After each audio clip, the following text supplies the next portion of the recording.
the only economy that actually matters is your economy, meaning your household economy. That's the only one that matters, and the only one that can influence that is yourself. Financial planning is not financial planning. Yeah. It's life planning, Yeah, right? exactly. And so it's everything that you can think of in your life is what we help coach and counsel people around. What do they say? Comparison is the thief of joy, right? You can continue to compare against a generation. Oh, they had it easier. Deferred reward, right? Yes. Deferred reward, which I think generationally is something that is a little lost now. Everything starts with culture. Everything starts with culture. You're listening to Beyond Growth with Rayan Fernando. Jay, welcome. Thanks, Rayan. Good to have you on Beyond Growth, mate. It's nice to be on the other side of the chair with me hosting you this time. Yeah, well, you're returning the favour. Yes. It's nice to catch up whenever it was, a little while ago, but not too long ago. So it's nice to be answering some questions rather than asking the questions. Yes. But try and keep, well, obviously, if you have any questions, shoot them through. Try and keep it conversational. But great to have you on board. I'm Managing Director of Burberry Financial Partners. And I always like to kick off with, asking my guests their backstory, their origin story. I'd love to share yours because you've sort of been in the game, so to speak, for 24 plus years, right? That's 2001. So 2001. How far do you want me to go back, Rayan? It's far as you feel like going back. Yeah. So let me go back. So I've always been in Geelong. I was actually born in Melbourne, but always in Geelong. I went to school around the area where our office is in Geelong West. Went to Manifold Heights Primary School. Oh, cool. Father was a PE teacher. He left PE teaching and got into financial planning. So that was that was the origination of that being in the sort of the family. I went to school at Western Heights, or West Tech as it was back then, and then went to uni at Deakin Geelong, but had no intention of getting into financial planning. What'd you study? I studied health science. So I wanted to be a physio. Yep. And my marks didn't dictate that I'd be able to get into physio. I think the ANTA score or the TER back then was the equivalent of medicine. It was like 99, and I was just not in the game for that at all. So, wow, yeah. And physio was all the rage when I was growing up, and growing up in a sporting family, everything was sort of phys ed, fitness, footy, cricket, and so physiotherapy seemed like the right approach. And didn't get into that. I had a mate who said, "Let's just go and do health science," and health science was then nursing. So it was I got into it with the view that I'd do as a mature age transfer over into physio. Yep. It didn't happen. So after doing a 4-year degree, a 3-year degree over 4 years, I graduated with a health science degree and actually worked at St John of God in the private hospital in oncology, orthopedics. Was there for 2 or 3 years. Did my grad year as a nurse there.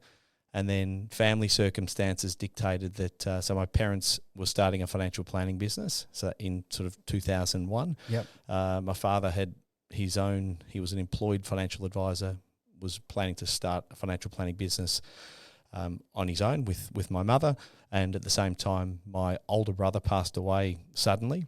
And it was kind of just all hands on deck. Like they were starting a business, a lot of chaos around my older brother passing away. He left a young family, so a young child that my parents ended up sort of inheriting or looking after.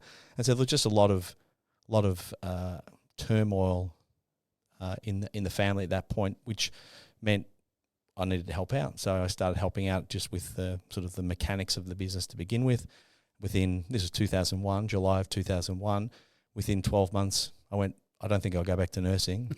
I think I'm going to stay in financial planning. Yeah. And that was the origin story of me getting into sort of financial services and financial planning. And the rest of it, although it's a decent history, the rest of that is in history. It's been financial planning, financial services that entire time. And from 2001 to now, we've grown the business and shrunk the business and grown the business.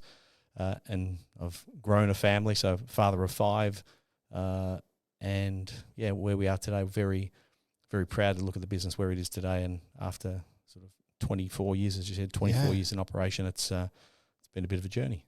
It is, man. I saw when I popped in, you introduced me to a team It does, like when you sort of enter your office, you kind of don't get the grasp of how big the team is, but then you walk in the back, and you're like, wow, there's a massive team back there, right? So it's at the moment, what's the head count at the moment? I think Amy said this morning we're 19, but 19. Some of those are out of the office, so they're a remote team. So we've got a team. Some admin support out of the Philippines. So we've got a team in Manila, and we've also got some remote, what we call paraplanners. So paraplanners are the ones that are responsible for putting together the sort of advice construction modelling that the advisors, any advice has to be documented. That's the paraplanners. So 19 strong, but we were, so going back to sort of 2010, we were, I think, circa 35 headcount. Yeah. After a couple of big mergers and acquisitions, or more acquisitions than mergers. And that was a kind of a baptism of fire, early days in growing your business to, as we've talked about previously, this idea of sort of managing growth and scale and people. And I think I've learnt a lot over the journey over the last sort of 24 years on what works. I've made every mistake in the book. I've made it, so you can ask me all the things that we've. There's many more things that we've done wrong than we've done right, but I think it's probably what set us up for the next phase of business growth. A lot to unpack. Yeah. Look, I just love seeing a business that's been run, over a couple of decades now, but also just curious as to your, being in Geelong all your life, and you've got services you offer in Melbourne, I think in Shepparton as well. What do you love about Geelong? Well, Geelong's a great place for a couple of reasons. It's still a country town, even though Geelong has grown exponentially over the course of the last 20 years, or even since I was a young kid, going to primary school at Manifold Heights. That Geelong has grown a lot, but it still has that country feel, that country mentality, which means that everyone knows everyone. There's like a half a degree of separation between people, which is amazing if you're doing the right thing by people and you're doing the right thing in business. It's not so great if you don't do the right thing by people, because people very quickly get a sense of who you are and what you do.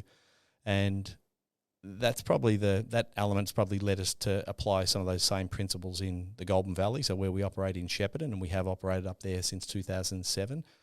Same sort of country feel, country mentality, and most of the Melbourne clients that we look after are probably Geelong and Shepparton expats.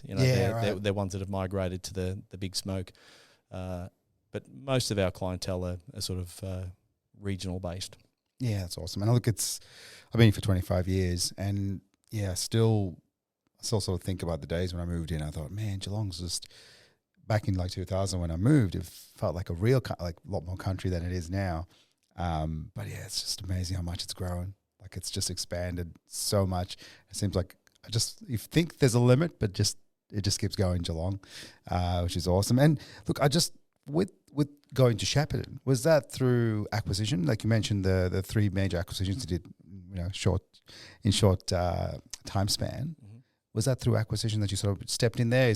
How did that work for you? Yeah, so it was an acquisition. So we're part of originally we were part of the AMP network, so licensed through AMP. AMP was the biggest financial services provider in the country. So long legacy of the Australian Mutual and Provident Society. So a lot of sort of the baby boomer clients and beyond will remember AMP from sort of early days of them growing up. They're predominantly an insurance business back in the early 1900s, and grew into a sort of a superannuation and investment management business, if you like, and had lots of regional centres. So they had regional networks that advisors then operated out of.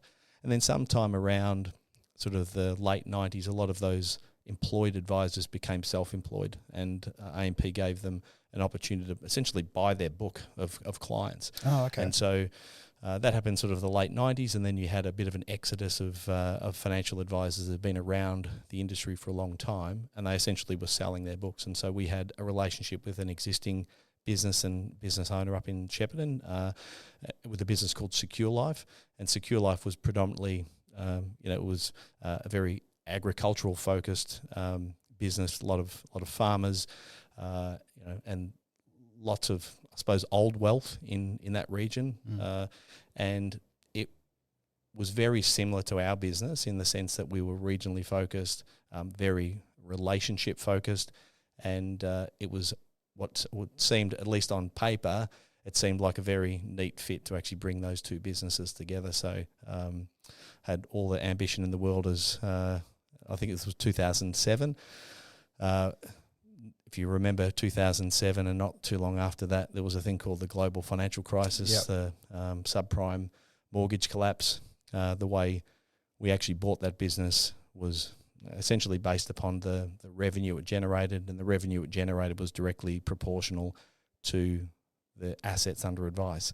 So overnight, essentially within 6 months of buying that business, the business was worth a third of what it was when we bought it. So that was a pretty big baptism of fire when you're sort of growing. You got ambition to grow a business. Your bottom line, you lose 2/3 off your bottom line. Yeah.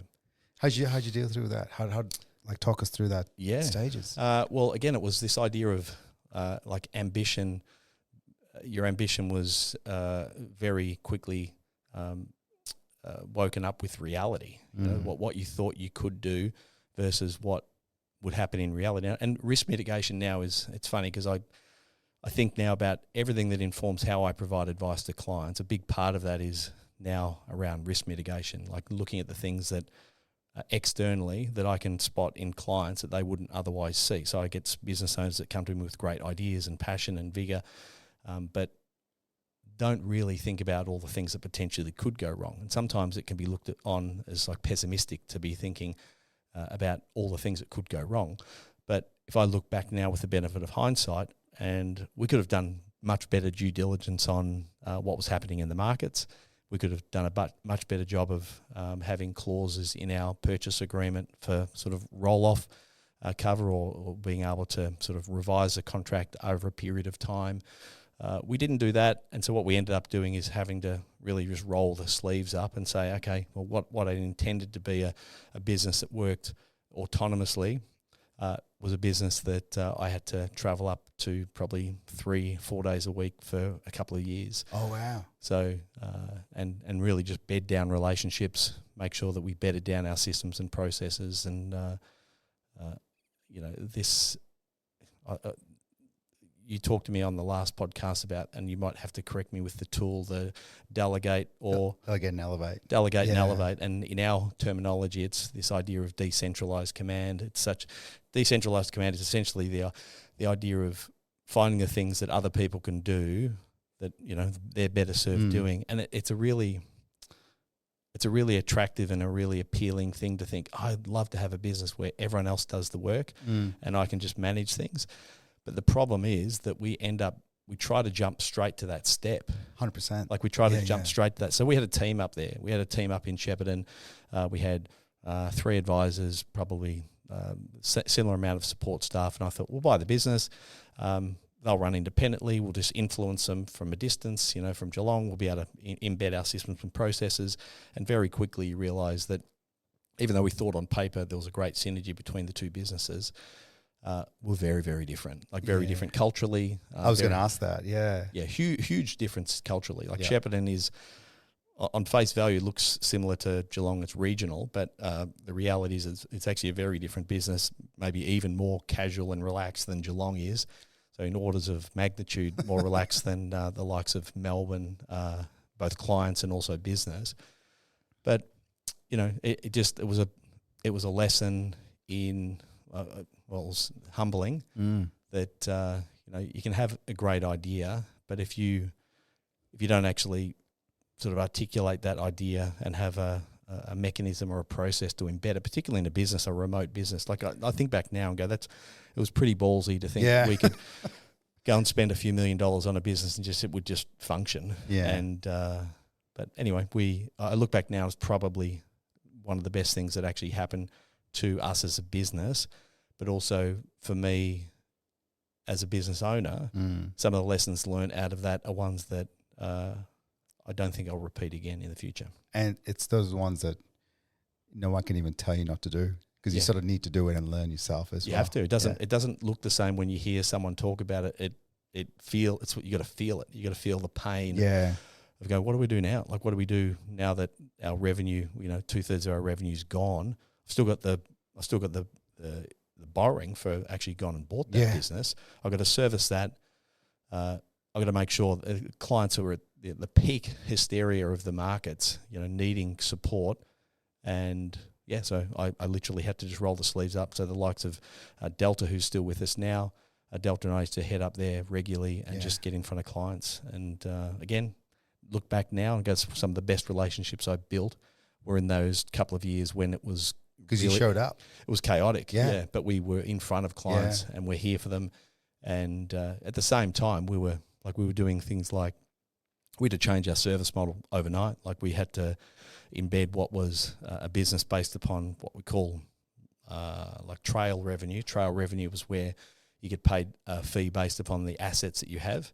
Again, you're then subject to all the market fluctuations. So if the market goes up, we do better. Market goes down, which it did a lot, or in a big way in 2007, 2008, our revenue suffered. So we were embedding like a genuine service offering, like a fee for service. So we deliver a set service for a set fee, and that was totally new to the people in regional Victoria and the Golden Valley. So combine all of those things at the same time. So people management, changing our service offering, market conditions.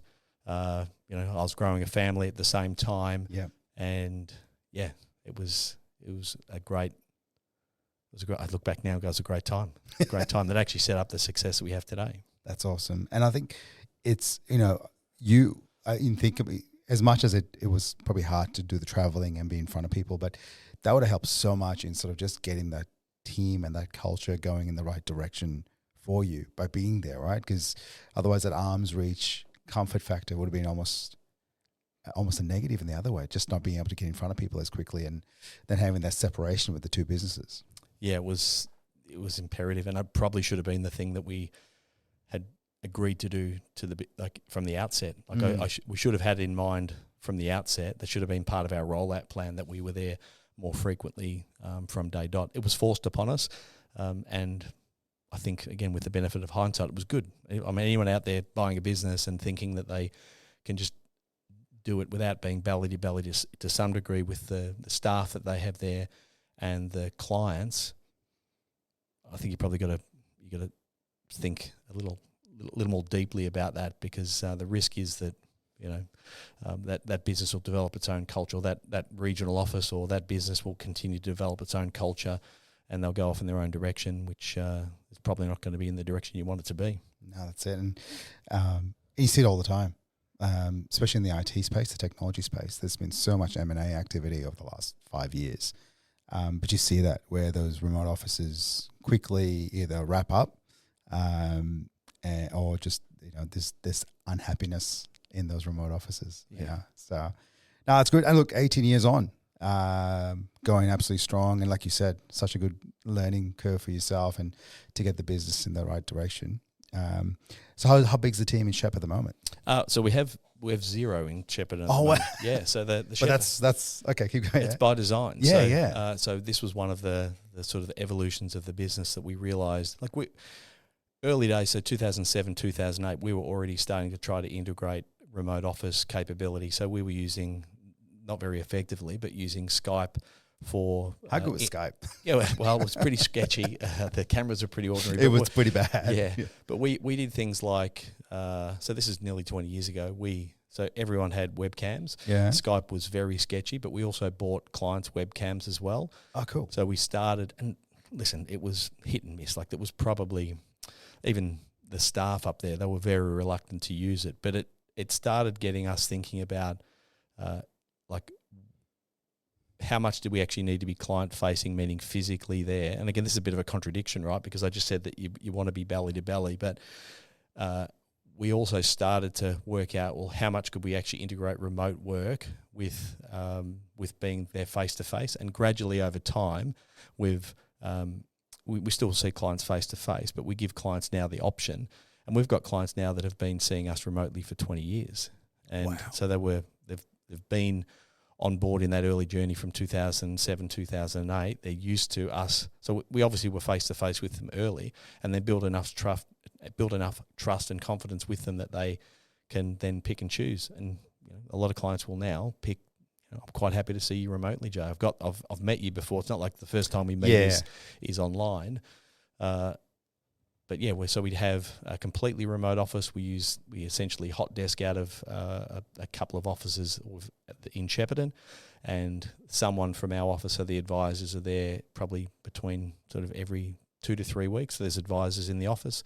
Mm-hmm. We had a golf day the other day. We took up. Oh yeah, I saw it on your socials. Yeah. So we took up about there's probably 8 of the team from Geelong. We took up. So there's the clients are still very, very connected to us, and I think we have the best balance of being available for them face to face, but they also know they're not concerned at all that our head office is on the corner of Gordon Avenue and Packington Street in Geelong. Yeah. In fact, we encourage them to come down and see us here if they want to as well. And same with our Melbourne clients, and same with all of our interstate clients. It's I think it is, if you manage it well, it is just the way. You need to embrace technology today. It's a no-brainer. But on top of that, I suppose that early work in that space would have really set you up for what we all faced in 2020, right? So everyone went to work from home. Yeah, we all went to lockdown, especially in Victoria, but you were probably on the front foot there. No, absolutely. And listen, I think about the businesses that suffered during COVID, and many of them were my clients who had, retail offices, gymnasiums, and were hugely impacted. We didn't blink. Like, in fact, business for us didn't change at all. Like I just said, that's unreal. And we were able to just turn the tap off because people were already working from home. We'd already had the flexibility of being able to work remotely with clients. And when we said to them, listen, it's only going to be remote for a period of time until we know what the hell's going on, it wasn't a big shift at all. They were used to it. They were comfortable with it previously. And even with the team, like the ability to be able to pick the team up and just work them from home, we already had that capacity. That's awesome. And one of the interesting things about financial services, and I think it's one of the reasons why I like the industry, is that it doesn't matter what's happening in the industry. It doesn't matter what's happening in the market. Like, if the market's good, people are interested about getting some of the goodness. They want to have what their friends got in terms of the market returns. If the things are bad, then people are either worried or they're opportunistic and they want to actually take the opportunity to invest. So market's up, market's down, people are still coming and talking to us. When things are bad, generally people think about risk and they worry. So things like insurance and protection and estate planning comes to people's mind. Against a little bit morbid, but when we're talking about death and family, it brings into play all of the things that we offer as terms of services, and that's why our industry is pretty resilient in spite of lots of challenges over the last decade, like with regulation. We're in an industry that it doesn't matter, like whether we're talking insurance, estate planning, taxation, accounting, investment management, super, property. Where a good financial advisor is at the forefront of all of those decisions in a client or a family group's life. So, it's I love it, as you can tell, mate. No, mate, yeah, it's we've had a few chats, and this is the most excited you've been. Don't take that the wrong way. It's all good. But no, it's good. I'm glad that you love it. I think that's really important. And something you talked about before was those deep connections you made, right? So with the team in Shep, the clients in Shep and around Australia. But those connections are so valuable, right? Like you mentioned before, it's all about not necessarily helping a couple out. It's how do you help the whole family, right? That's the ultimate thing, because I think you mentioned when your brother passed away and his child had to be looked after, it really changed your thoughts on and your mindset on financial planning and how important it is. Yeah. Because people just don't worry about it as much as they should, but they need the advice. Financial planning, I've said this so many times. If people listen to my podcast, they'll go, here he goes again. But financial planning is not financial planning. Yeah. It's life planning. Yeah, right? exactly. And so it's everything that you can think of in your life is what we help coach and counsel people around. And again, my first introduction to sort of financial planning was just my parents encouraging some self-discipline around investing. Right? They were both smart enough to say, you should start early and often. So small amounts regularly over a long period of time will set you up. Yeah. And as kids, they got us investing early and matching contributions for investments, things like that. And then my first real exposure to life, if you like, was losing a brother, and all of the implications that came around that. Looking at loss of not only a family member, but the financial implications that reverberates through everyone from kids to parents having to step in and help and contribute. So I look back now at all of those kind of life experiences of business acquisition and failure, loss of family members, and they all now inform every conversation I have with a client. Like, I've got the back catalogue of experiences. Even myself as I'm a business owner. I'm a father of 5. My wife's had her own online businesses for many, many years.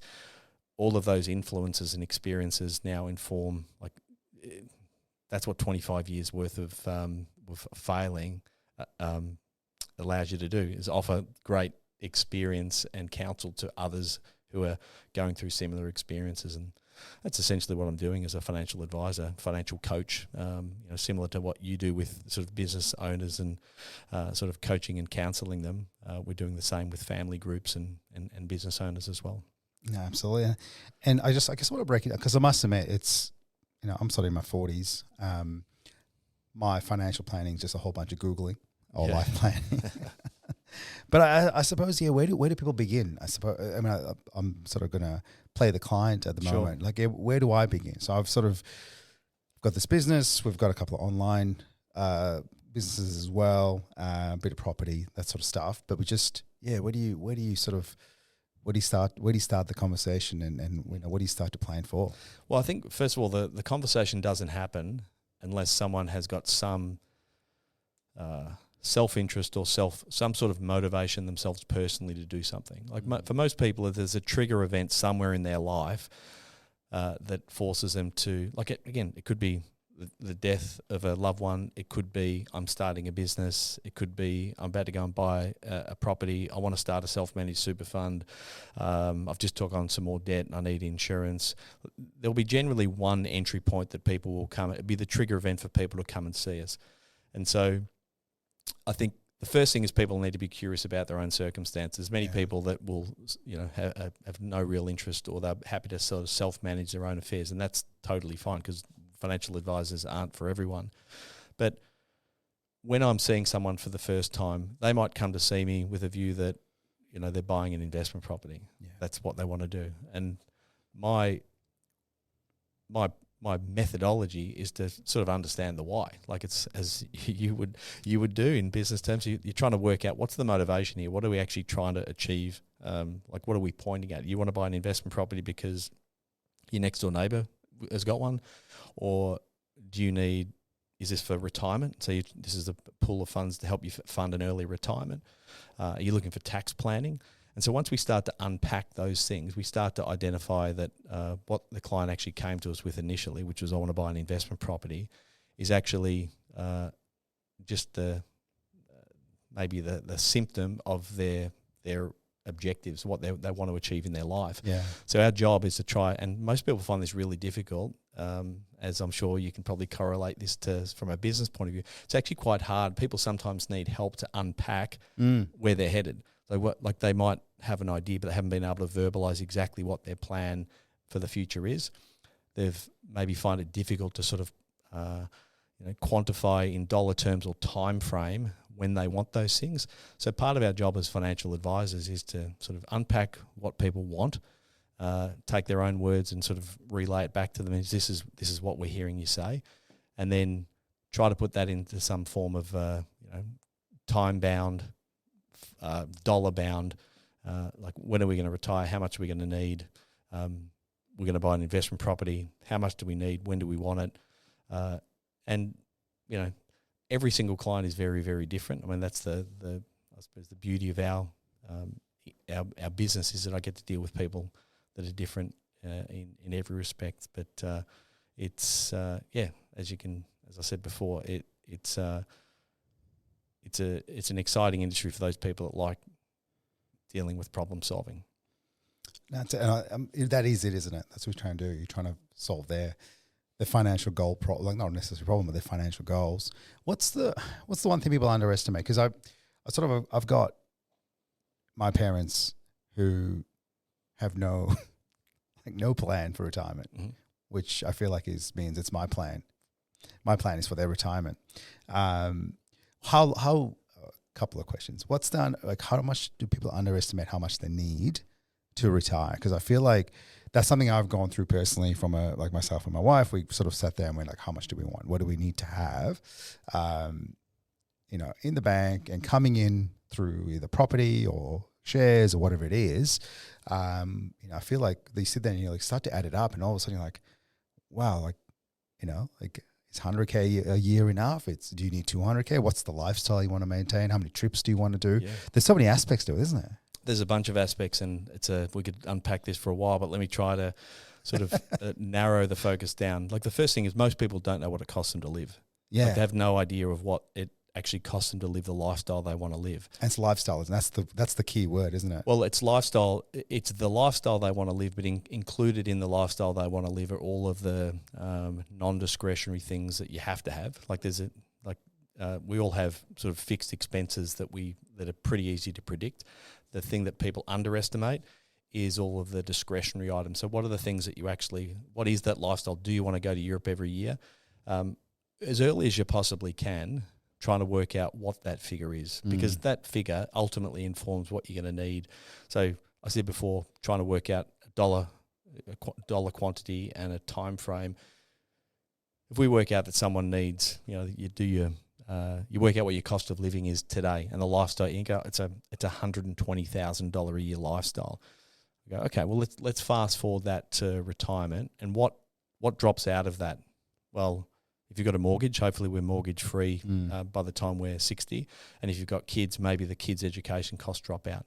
We can get a fairly good read on what that level might be. Let's just say it's $90,000 a year. In really rudimentary terms, if you need $90,000 a year in retirement and you're trying to self-fund this yourself, well, we probably need circa $1.5 million in investable assets generating 6% a year, which gives us $90,000 a year. Does that make sense? Yeah. Now, there's heaps of variables in that. That assumes that people want to maintain that $1.5 million forever.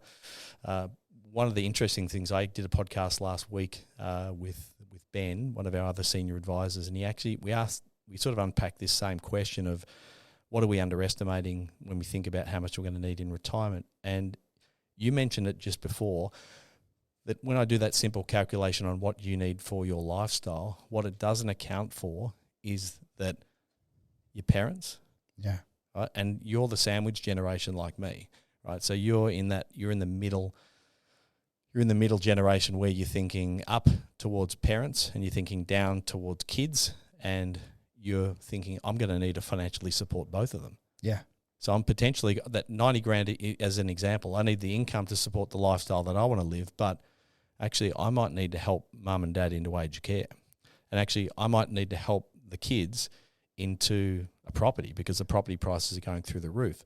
So all of a sudden that calculation that we did that was based upon what do you need to maintain your lifestyle, I've noticed of the last few years we're having to expand that estimate of what people need to include maybe support of parents, maybe support of kids, and that's quite unique. I think the cost of living pressures now on people mean that there's much more pressure to work out like how you support intergenerational wealth, so up and down, and I think that's quite unique because of the cost of living pressures that are now apply to people, and it just means that the best time to start planning these things is not 5 years before you retire. Like I had a meeting with a client last night who's the son of a long-standing client, and he's 24, right? But we're starting early. Like we're starting early with them and talking to them about how much they're going to need, not only in the next 5 years, 10 years, but when they're 60 and 65. So starting early, starting often, and what do people underestimate? It comes down to cash flow and what level of income they're actually genuinely going to need to support themselves, but also their family. That is, that's literally something that keeps me up at night. I sit there and sort of plan it out, and sort of I've set goals for the next 3 to 7 years based on that mindset of going like, okay, it can't just be me. It's not like my family only, sort of see this wider net that I need, a wider family I need to potentially support. And it is daunting, isn't it? And I think it's a bit scary when, I suppose, like you said, people will keep it for too long. Like if you're 5 years away from retiring and you have no assets, so you really... Yeah, compounding doesn't work well over 5 years. No. The magic of compounding works best when it's over decades. Yeah. Definitely decades is what you want to be doing in terms of your planning. Yeah. And you mentioned you had one of your long-standing clients, sons calling you, and or children calling you to have a chat. That's quite unique, isn't it? Like, from a business point of view, to be able to deal with 3 different generations of sometimes in the same family. Like, well, this is our point of difference, Rayan. Yeah. This is us. This is Burke Britain. So we're a family. We provide family group advice, and financial planning historically is very transactional. It's a little bit like relationships and networking. People have a sense that you want to that a transactional approach is best, whether it be in networking where you're trying to get something out of that person, or if it's a client, you just want to sell them a super and insurance policy, get paid for that and move on. What I know from experience is that every relationship counts, and I treat clients in that same way, that you want to foster those relationships, and those relationships then lead to opportunities to speak to many more clients. And family group advice means that I think far beyond just let's say the investment fund or the super fund that I set up for a client. I'm thinking of all the things that sit around that. I'm thinking about their estate plan, which inevitably leads me to thinking about their kids. I'm thinking of all the professionals that sit around that client support. I'm thinking about the accountant that will help manage their tax position. I'm thinking about the mortgage broker that's going to set up the loan structure for them. And this is, again, I urge anyone to try to go out and find a financial services business that does it as well as we do, in terms of connecting all the dots around a family group and making sure that we support all of it. And again, it's our secret sauce, and I'm happy to tell people that it's our secret sauce, because people still won't do it. No. People still won't actually interact with the kids of their clients. They won't go out of the way to actually connect with their accountant and their solicitor and their mortgage broker. They just don't do it. We do, and that's one of the reasons why we continue to grow significantly over the last few years. That's fantastic. And I mean, I'll look at that generation sort of heading into into the 20s in the next 5 to 10 years. They seem like they're a little bit more disenfranchised as to what their options are. Like, I remember coming into my 20s, 2000s-ish, and just going like, yep, get a job, save money, buy a house. Like, that was literally me, my wife and I, that's all we wanted to do.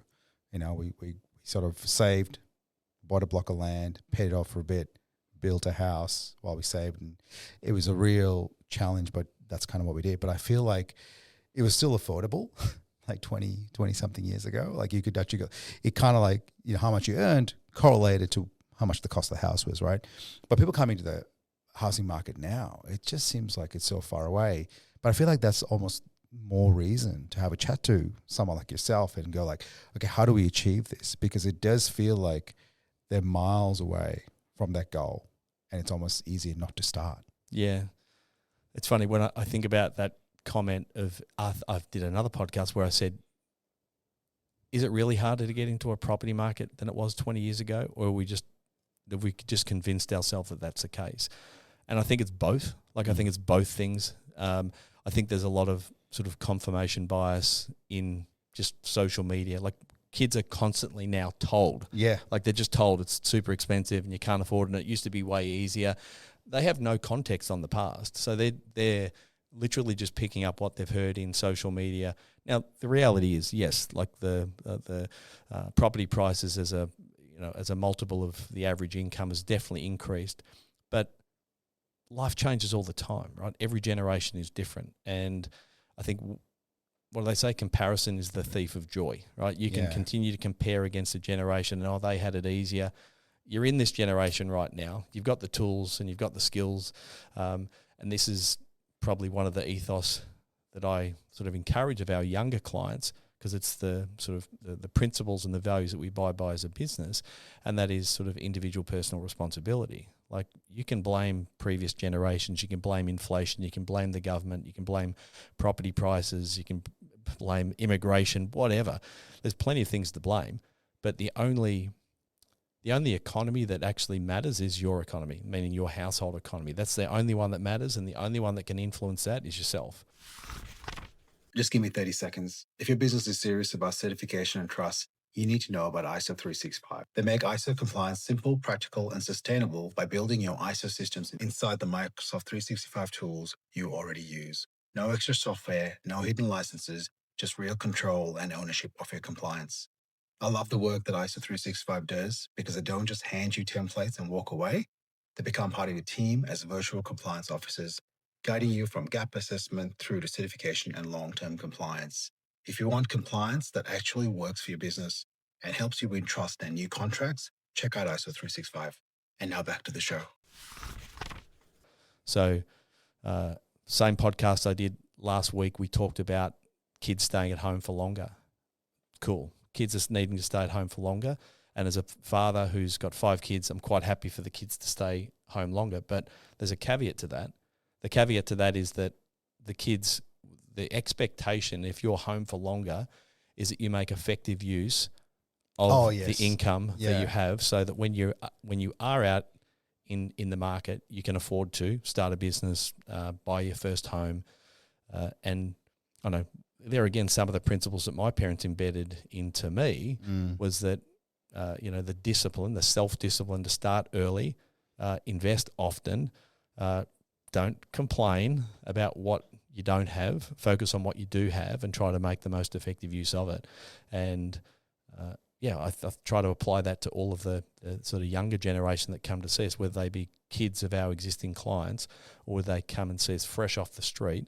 I say this is like the only person that can control your situation is you. So as soon as you give away control to an external influence, whether it be, like I said, the government or another generation, it's now out of your control, and your brain's going to tell you there's nothing I can do about it. Whereas, there's everything you can do about it. You just got to take the impetus to do something. Everything you just said is the more reason why people should be speaking to you, Jay, because I think, they need to hear it like that, don't they? And in saying that, as much as it seemed easier, we did live in like a shoebox. Yeah. We were paying and we weren't going out for meals. We weren't, it wasn't like we were going for coffees and lattes. We weren't having smashed avo on the weekend. Like, it was literally just like, we watching every dollar. So we did it by the thing you said there, which is discipline, right? Well, it was probably a little bit forced. It was quite forced. Yeah, it was forced discipline. I like the concept of deferred reward, right? Yes. Deferred reward, which I think generationally is something that is a little lost now. I use the example of lay-by, right? It used to be... How good was lay-by? Yeah, well, I just love it. You know what the great thing about lay-by was that the pain was up front, right? The pain was...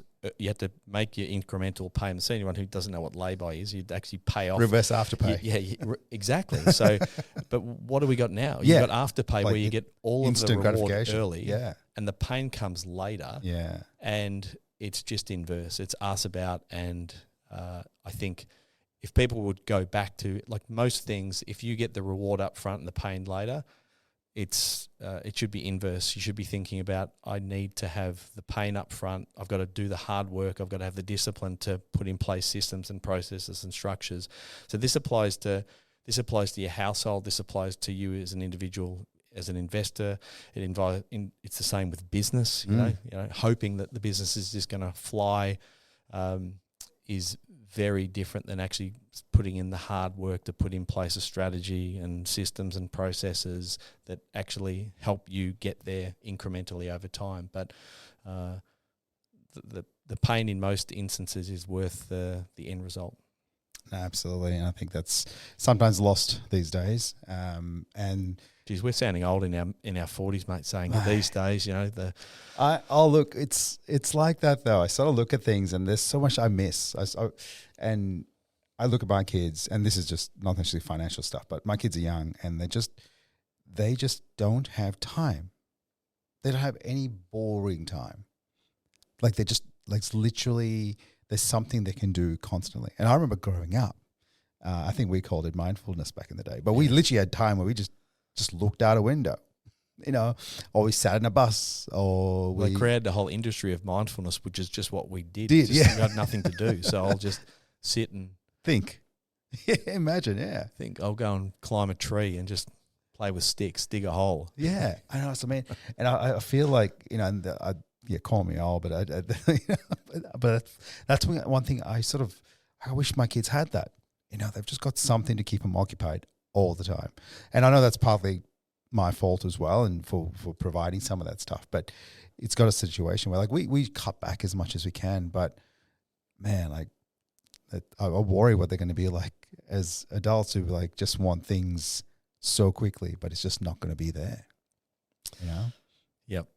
I've had the same worry, and I think all you can do is be a great role model. And it's a little bit, I apply these same principles to the kids as I do to clients. Sometimes you just got to model things, and when they're ready, they will say, I'm ready now.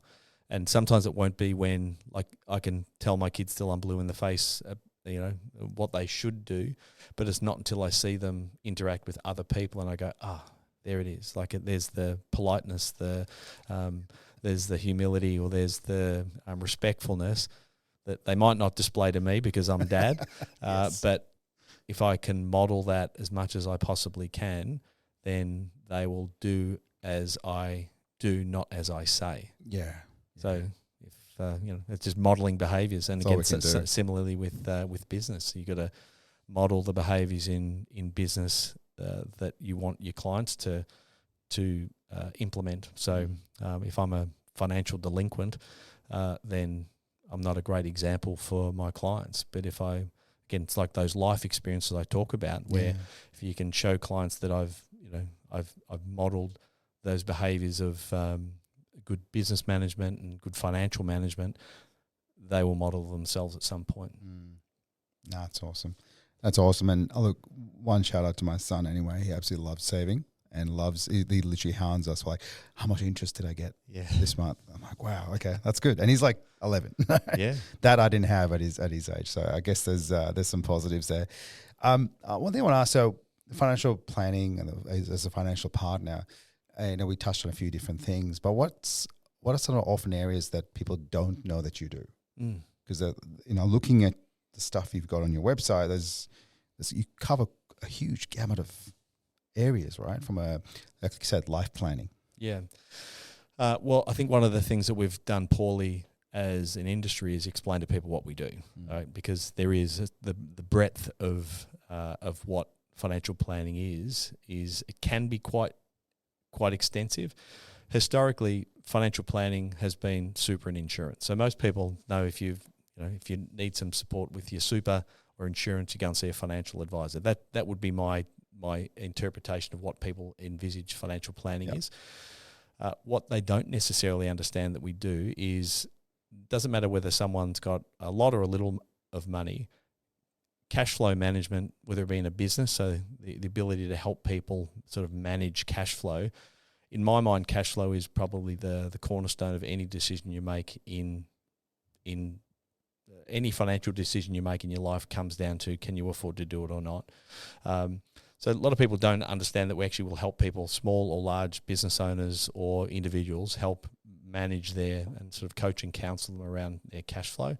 The other thing, which is probably more so of recent time, is around sort of investment management. So historically, financial planning arguably has been a set and forget mentality. So people will go and put money in their superannuation and it's a set and forget.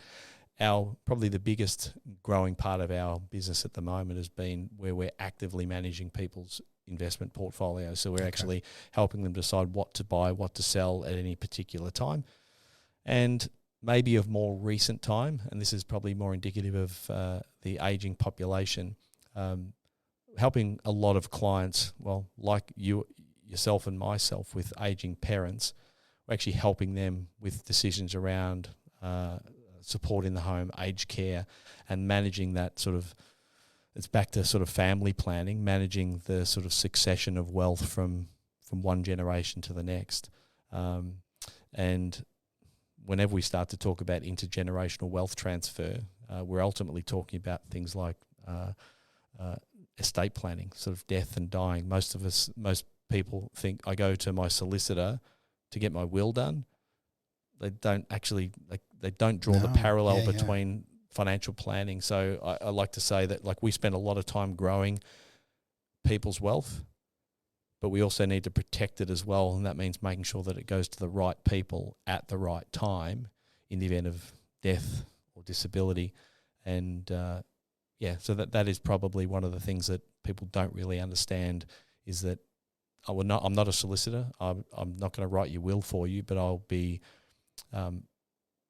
helping and guiding how you actually protect your assets and make sure they go to the right people at the right time. Awesome.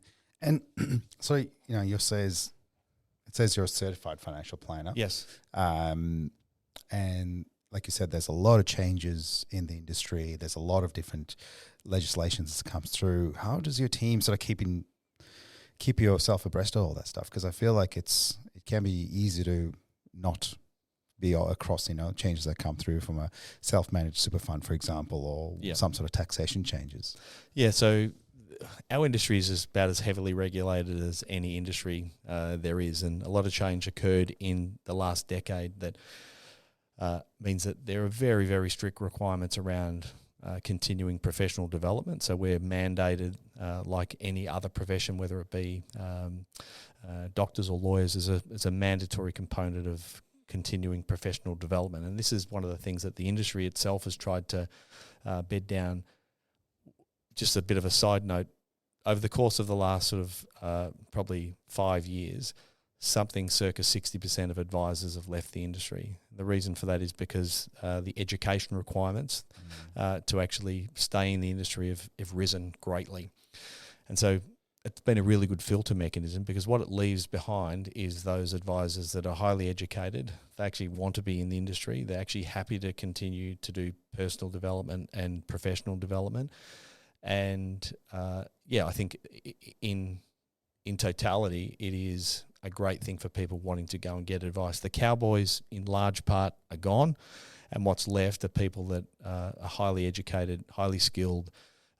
We still, like in our practice, for example, we still have quite niche specialty areas. So aged care is, for anyone out there that's got parents, you'll be already starting to have the thought around, whether it be you're thinking it or your parents are thinking about the complexity of the aged care system.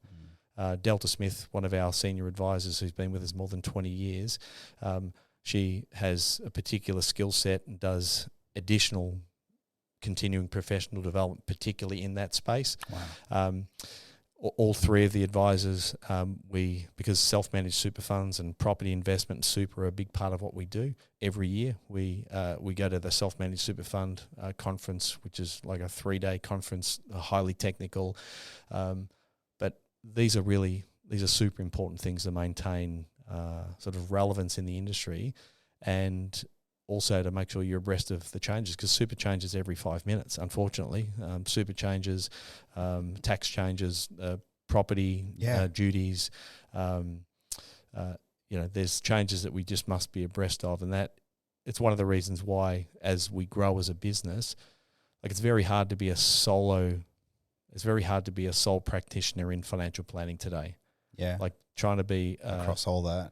It's impossible. It's actually impossible. And so what the benefit of scale gives us is that you can start to find a niche where, like Ben, for example, one of our other senior advisors, he comes from a farming family, so up in the Wimmera, and he's got great experience and understanding of agricultural businesses and succession plan. And so that's applied beautifully into our Golden Valley region where we've got a lot of farmers. So, but you have to be quite purposeful with that, because you know, there's lots of people out there that are generalists. But I think when people, even though financial planning more holistically, we look at lots and lots of different areas of someone's circumstance. Generally, if someone's coming to talk to us about buying a property in a self-managed super fund, they want to know that we've got expertise in SMSF. If someone's, you know, navigating the succession arrangement of their family farm from one generation to another, they want to know that we've dealt with succession arrangements, that we know about water rights in the Golden Valley. If someone is navigating their family member going into respite, then aged care, they want to understand that we've got expertise around accommodation deposits and the changes in aged care legislation that came in November. So, that one of the biggest challenges of, again, having those areas of expertise, I said that a business is a relationship-driven business. Yeah. The worry as you get scale is that you lose that belly-to-belly relationship with clients. So you can get me back on the podcast in 5 years' time, and I can, hopefully I'm still saying the same thing, that irrespective of how big the business has grown, that we continue to be relationship-focused first and foremost, and all of the skill sets that fall out of that will be a byproduct. We'll never lose our relationship focus with our clients, because it's our secret sauce. No, that's awesome. And you've got a very young team as well, you know. Interesting though, because it's both. So the average age, or the average tenure for our team is something like 15 years. Wow. But yeah. So so Delta's circa 20 plus years. Yep. Ben's Brooklyn's 20 plus years. Amy's nearly 15 years, Ben's nearly 15 years, but then the new ones, so our graduates, so Steve and Daniel and Hugh and Bridie, our up-and-coming graduates, they've been with us in between 1 month and 2 years. Wow. So, we've sort of bookended the business with the experience and also the up-and-coming generation. That's it. And I guess, how do you instill that, you know, that connectivity and that relationship being so important when you're bringing the team up, because that's where it can get lost, right? You've got the big separation in generations too, but that's something you really have to actively work on. Well, it is, and it's one of the things that if I look back at the things we didn't do well over the journey as we grew big, it was that we weren't prescriptive with what our values were, with what our the principles that we abide by in business, and it was more of an afterthought rather than the primary concern. So my view as I've grown the business over time, as we've grown the business over time, is that everything starts with culture. Everything starts with culture. Nothing else matters if you don't actually have a culture as a foundation to grow off. Now, the culture is something that, like, the people themselves in a business will help create, but I can actually help set the foundation stones of that. I can, after 25 years, we've got a pretty good sense of those core values of, connecting clients and protecting their wealth and leading for them. It is, it's about making sure that what's the best way of describing it? But sounding like a broken record, but repetition, like continuing to have the same message repeated just about in every opportunity you get, whether it be an interaction with a client and you've got a new associate advisor with you. I'm going to draw it back to the principles and the values of our business. Like, this is how we connected. Yeah. This is how we protected. This is how we led that client and how we're going to show them how to lead themselves. So it's got to be something that is forefront. It's got to be done deliberately. It's got to be done on purpose. It's got to be documented. Yeah. And I know you're a big fan of this. No, I'm ticking a lot of boxes in my head. Yeah. So, but it's something that you've got to do. Yeah, but it's something that historically we didn't do. We ran, and this is the difference between having a business, a family business that's informal and successful just by nature of, the individuals in it, taking that and then applying that at scale. And the challenge is to actually go from an informal business to a formal business, with more systems, processes, structure, and not lose the essence of who you are, like not lose the essence of knowing our clients, their family, they like when their birthdays are, when their wedding anniversary is. This week I would have sent, I can think of 3 or 4 messages where I was sending, because I know when my client's 25th wedding anniversary is. Yeah. Like I know when their kid's 21st birthday is, and that it is actually unusual. Like in our circles in financial services, some businesses are trying to keep up, but I think we don't do that as a marketing ploy. We do that because that's who we are. It comes from here. It comes, it's within, yeah. Yeah, it's who we are. It's what we do. It's embedded in us from day dot. And the challenge, as I said before, is to make sure that as the business grows, and it inevitably will, that we don't lose that essence. How do you do it? We have on rinse and repeat our values, our core values, the principles that we abide by, and then the next generation, that's what they carry forward. It's like our kids. Lead by example. Yeah. Even though I talk a lot sort of to our team, they need to see me acting the principles and the values that I preach. Yeah, they need to see it. Exactly. Yeah. If they do, then hopefully the Bridies, Daniels, Hughes, and Steves of the world, who are our next generation, that's what they'll do. That's awesome, Jay. Awesome to speak to you, mate. And what's 2026 bringing for you? What have you got planned? Someone asked me this question this morning, and I actually struggled to think. They said, "What about on the personal front and on the business front?" Well, on the personal front, it is I'm more focused on the milestones for my kids. I've got some kids that are sort of graduating through certain areas of their life. So pretty boring exciting for me, but boring for our listeners to hear about what is in plan for the Burke family. But on the business front, it continues to be growth, not just for growth's sake, but for the opportunity to see and speak to more family groups about the advice and support we can provide them. So we are on the hunt for advisors. So I said before that advisors are hard to come across. So there's many fewer financial advisors today than there were even 12 months ago.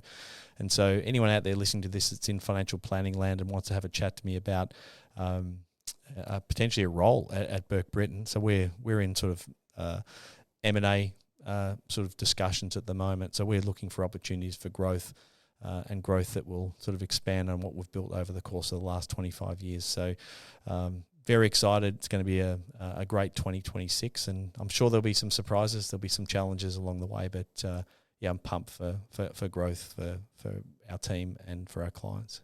That's awesome, Jay. Thanks so much for coming on, mate. And I must admit, you demystified financial planning for me today, which is like I did have that very narrow vision of what a financial planner would do, and also just I think gave me some confidence in the fact that these financial planners, and then there's financial planners, and it's amazing. So if people did listen to this and felt like they want to get in touch, what's the best way to get in touch with you?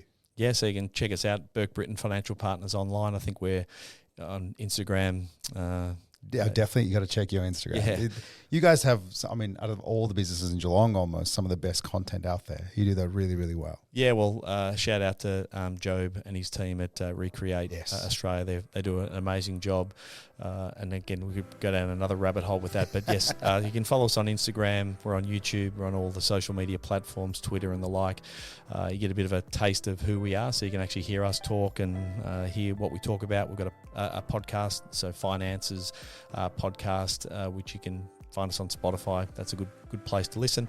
But ultimately, you can give us a call, or there's a link on the website if you want to book a time to chat with one of the advisors, and we'll check out whether you're in the right spot and make sure that you're pointed in the right direction. So thanks for having me on the podcast, mate. Really appreciate it. And yeah, I look forward to many more of these conversations in the future. Absolutely, Jay. Thanks, mate. Thanks, mate.